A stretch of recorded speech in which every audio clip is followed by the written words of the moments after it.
اول نوفمبر تلاقيت مع صاحبي السلفي. ايوا صاحبي اللي يزهق نقولوا سلفي يزهق. ودي نفتخر ربي يحفظك. بصح باغي نسقسيك اعطيني نبذه على المجاهدين الجزائريين، منهم الوالد تاعك كريم ربي يحفظه ويطول في عمره، الحيه اللي كتعاونهم الايمان العقدي في انه يروح يموت في سبيل الله. هذه حاجه هي دوك نقول لك عليها.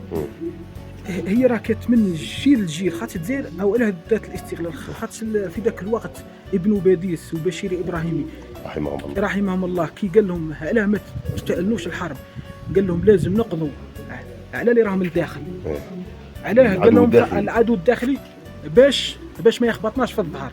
وبالفعل كانوا يقروا في المجاهدين، يقروا وتم التمشي حتى توحدت الحاله باش درنا. هذه نتمناو حتى تكون في فلسطين، ولو كان ما تكونش الثاني راك عارف علاه مرات بدلنا جمعيه العلماء المسلمين بالذات وشغل باش ابراهيم بن باديس، لان العقيده تاعهم كانت سلفيه. لازم ننصروا في معناها الزوايا كاع ما عاونتش، الزوايا ثاني عاونت وجاتنا الاسلام وجاتنا القران. انا كي قلت لك ابن باديس وبشير ابراهيم وروح كيما مصطفى بن بوليد رحمه الله والشهداء كانوا يقراوا على يد ابن باديس وبشير ابراهيم. الحمد لله. وهذا والحمد لله.